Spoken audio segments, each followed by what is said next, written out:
Bonjour à tous et bienvenue dans ce nouvel épisode de Les mots qui élèvent. Aujourd'hui, ma voix est un peu différente. J'ai attrapé une petite grippe, donc je ne suis pas au meilleur de ma forme. Mais vous me connaissez, ce podcast est un rendez-vous que je ne veux pas manquer.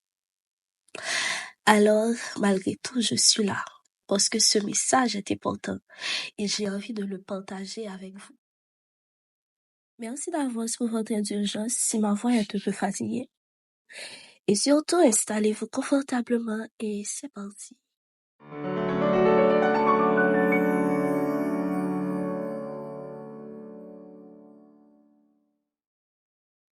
Vous êtes-vous déjà demandé à quel point les mots que vous utilisez influencent votre vie? Les mots que nous nous répétons intérieurement façonnent notre réalité. Ils peuvent soit nous élever, soit nous enfermer dans des schémas négatifs. Aujourd'hui, nous allons explorer ensemble le pouvoir des mots. Ce que nous disons façonne notre réalité. Oh oui, parce que nos pensées, nos paroles, tout cela est bien plus puissant qu'on ne le croit. Imaginez un jardinier qui plante des graines. S'il plante des graines de roses, il obtiendra des roses. Mais s'il plante des graines de mauvaises herbes et qu'il les arrose chaque jour, il finira par entourer des ronces. Nos mots fonctionnent exactement de la même manière. Chaque phrase que nous nous répétons est une graine que nous semons dans notre esprit. J'ai connu quelqu'un qui, toute son enfance, avait entendu ses parents lui dire « Tu n'arriveras à rien ». Et devinez quoi? Il a grandi avec cette croyance, sabotant ses propres opportunités, convaincu qu'il n'était pas assez bon. Jusqu'au jour où il a décidé de changer son dialogue intérieur et sa vie a suivi.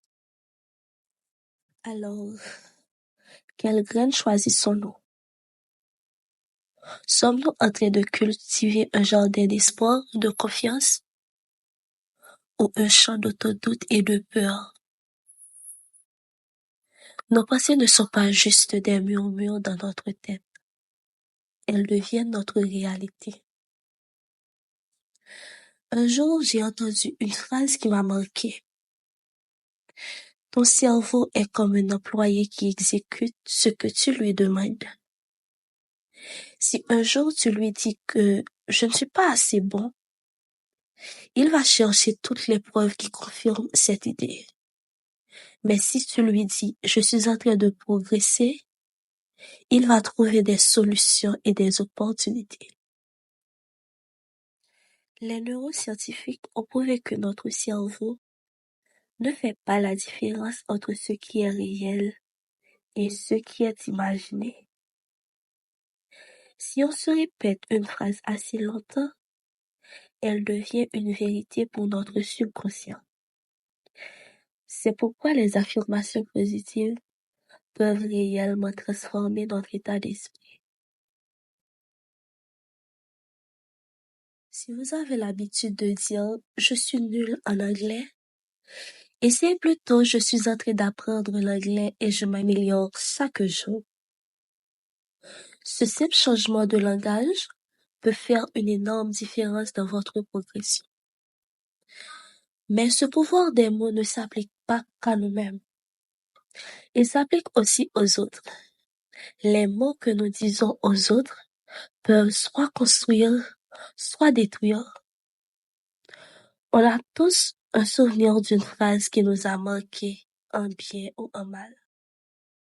Je me souviens d'un professeur qui m'a dit un jour, tu as du potentiel, tu devrais aller plus loin. À l'époque, je n'y croyais pas vraiment. Mais ces mots sont restés gravés en moi. Et inconsciemment, ils m'ont poussé à essayer, à croire un peu plus en moi. À l'inverse, combien de rêves ont été brisés à cause de simples mots? À cause de simples, tu n'y arriveras jamais. Les mots laissent des traces profondes, bien au-delà du moment où ils sont prononcés. Alors, aujourd'hui, je vous lance un défi. Soyez conscient des mots que vous utilisez avec les autres. Remplacez une critique par un encouragement, un jugement par une compréhension. Vous serez surpris de l'impact que cela peut avoir.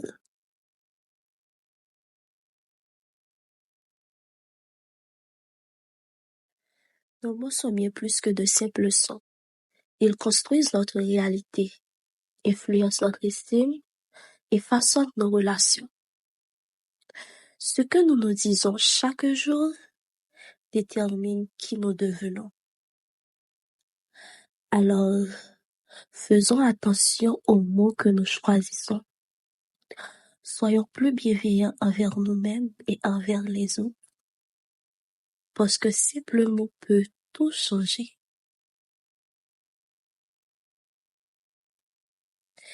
Merci d'avoir écouté cet épisode. Si ce message vous a touché, partagez-le autour de vous. Et si vous souhaitez continuer cette conversation, rejoignez-moi dans les commentaires.